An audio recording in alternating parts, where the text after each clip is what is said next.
let's talk about the TNT title.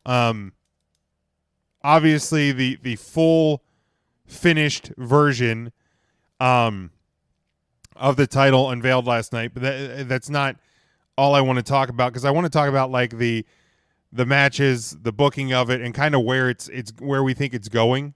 But first, we'll start with the look of the title. Do we like the? Because I know we talked about the original that wasn't finished. Do we like the finished version of the title? Tim? It sure got spruced up.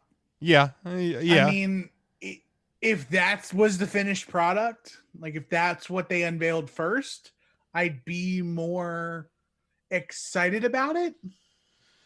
Okay. But like, we had to see the unfinished title first, and they're still showing us the unfinished title. Right. Because Mr. Brody Lee. Right. Why does he have that? Like, because he took John Moxley's title too. He's a possession. He's like, this is the actual title, and Cody has this fake belt that. Yeah. Weird. Sure. Mark, thoughts on the title itself, the design? Well, I'll tell you what, it kind of is reminiscent of the old WCW or NWA TV title, so I do like it. I like the whole concept of it. It's starting to feel special, and it's something that you can see each week being defended. So I like it. I'm not a huge fan, but I accept it. How about you, Matt? I think it's fine. I don't hate it. It's not over the top or anything, so I can appreciate that portion of it. They didn't try to get fancy with like a green or purple strap. Or red or blue or white, so like it's just the simplicity. What are you trying to say, Matt? I think it's fine. And I say that being someone that actually kind of appreciates the colors sometimes. Like I liked the purple on the cruiserweight, like that with the gold, I think looked sharp. So I think like going simplistic was fine, but I think unveiling an unfinished one first was just kind of a mistake to begin with. Don't unveil. Like, how are you going to have a wrestling company and not have a finished product of a belt ready to go? I just think that was the biggest error. It would be kind of like having your tag team belts and your championship belt being the same belt, and just passing out one of them.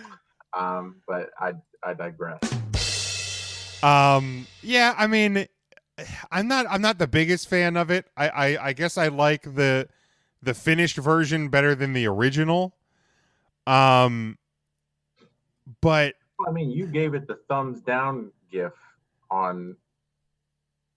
Oh, I did. I mean, because like overall, I think it, like, to me it looks too much like a boxing title. Like, to me, like I see that title and I think of boxing. I don't think of wrestling. And I don't know if it's because like a lot of the boxing titles historically had had like a circular feel to it, and like I don't know, the TNT ad is huge. That it is. Like it's I mean, it's the TNT title. And it's the Bad Apple Rotten Core Championship or whatever it was called in KPW. But yeah, it's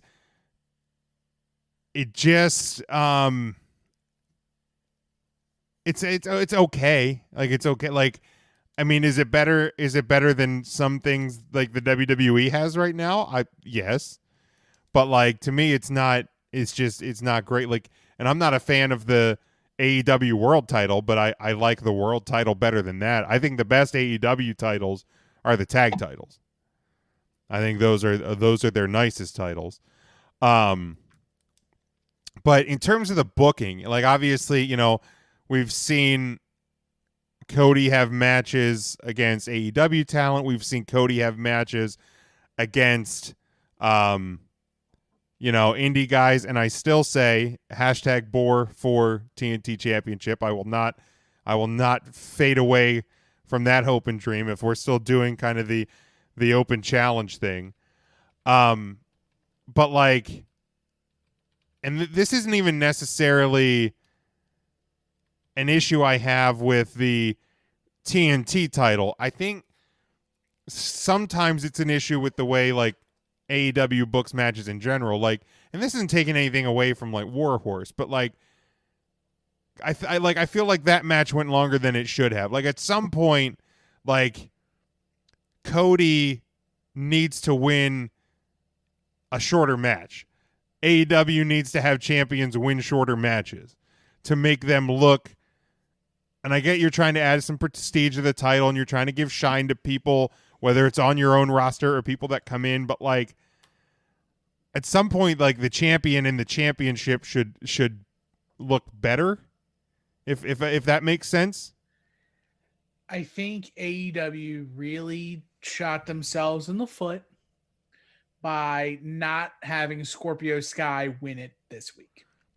Ding. Where's the damn ding? Like, You tell us.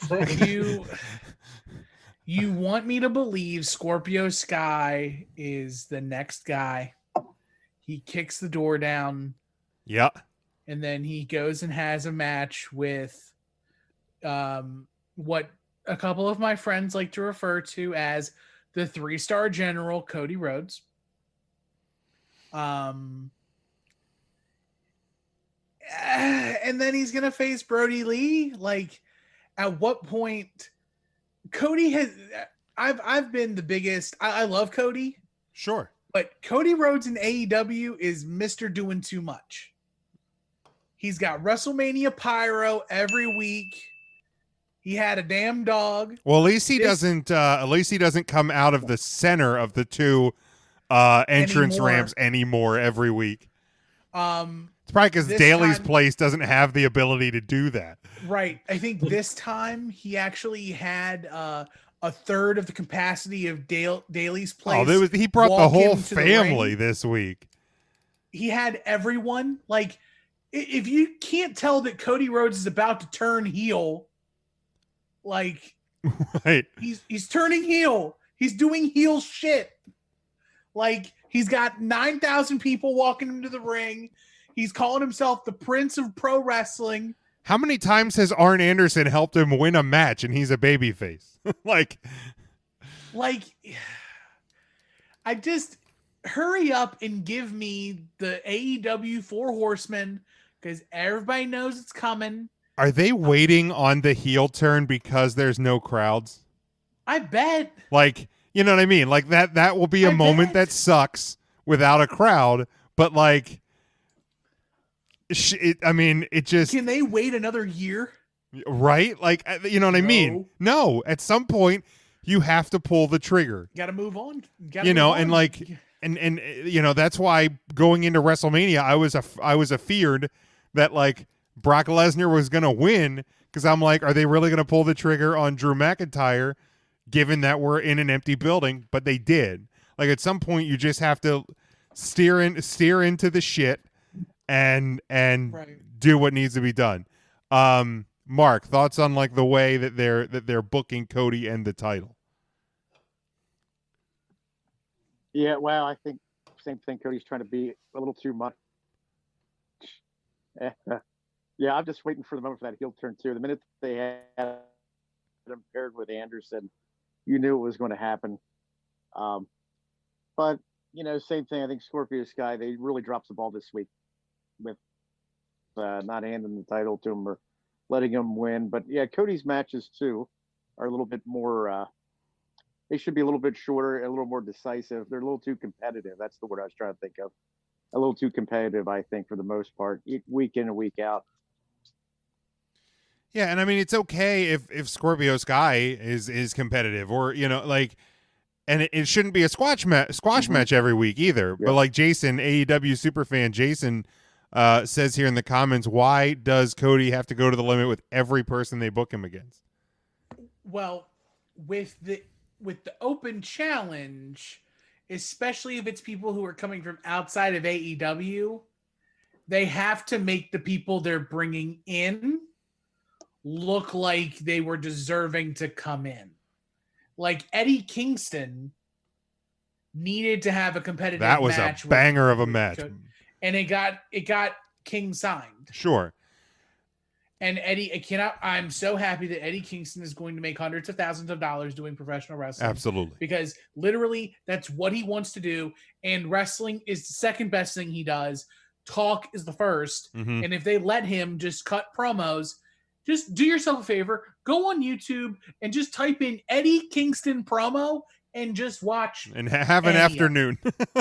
Any of them. Yeah. Especially, like, I know Chikara is canceled. But Eddie Kingston's run as Chikara Grand Champion, he did not refer to the title as a thing. He referred to the title as a person. And he called the title her. Okay. Like, interesting. he is protecting her. He is defending her. Huh. And like her. It's her her. It's not the same, but it's different. But it's just King knows how to emphasize the right things at the right time. Yeah. He has it. He has it. Result when it comes to promo. Yeah, and like I don't know about Warhorse, but like all the others, like Mark Quinn. There's a fine Darby line. Allin. There's a fine line between making someone look good and overdoing the match. And I think a lot of weeks they overdo the match. Some weeks, like, they get it right. They really pull it off well. The Kingston match. Last night, I thought they really did everything right except for Scorpius Guy not winning the title or not really getting screwed out of the win. Like, if he's clearly the victor, but there was some sort of shenanigans that kept him from actually becoming the TNT champion, then you can get away with him not walking out with the title. But when you lose him clean, it's a little troublesome. Matt, your thoughts? I mean, my sentiments would echo the ones that have already been said. I mean, it's just the booking here doesn't really make a ton of sense. And I understand why Cody tries to do the thing he does. And to an extent, I can appreciate what he's trying to do. It's just at some point there has to be like a limit to it, and I think we're well beyond that. So I mean, he's just got to kind of find the direction and go with it, and I don't think that they've done that yet, unfortunately. Yeah, and it's. I didn't want to turn it into like a like shit on AEW segment, but I kind of I have similar issues at times too with their like the women's division. Not only the amount of time the women get on the show, but like you had your women's champion go up against somebody that Tim, the video disappeared. Oh, there we are. It's still there. Don't worry. Okay, there we are. It's still there. That against somebody that to I think the broad audience you never even heard of, and the women's champion is struggling for a minute of the 2-minute long match. It's like I think they have to do some things a little bit better. That's kind of the issue you run into with like a young company. Like you have to try to establish these people. Like they don't have the luxury of bringing on, indie star Doug to like just get absolutely torched by someone like that. That's not really where they are, and they certainly could employ that, but like they're trying to bring on people who are going to be a part of their roster for a long time. So I get why they're trying to make them appear credible. It's just, like you said, their stars shouldn't be the ones struggling. Right, like have Penelope Ford in that match against, I don't even remember her name at this point, instead of your AEW Women's Champion. Or instead of booking the match to be 2 minutes long, have it be 8 minutes long and, have Sheeta's opponent get her offense in, but then have Sheeta look strong in the end. Like, to me, it was like, I mean, the match was, I think, 2 minutes and 11 seconds, and Sheeta legitimately almost got 3 count pinned in the match. I'm like, what does that mean for your women's title and your women's champion? Like, it's not a great look. But, yeah, I mean, I like that they have a quote unquote TV title. It's something to look forward to every week. I like the open challenge thing. I liked it when WWE did it with the U.S. title. I like that Styles is kind of doing it ish with the Intercontinental title. Like, when you're giving me fresh, different matches each week, I'm on board for that.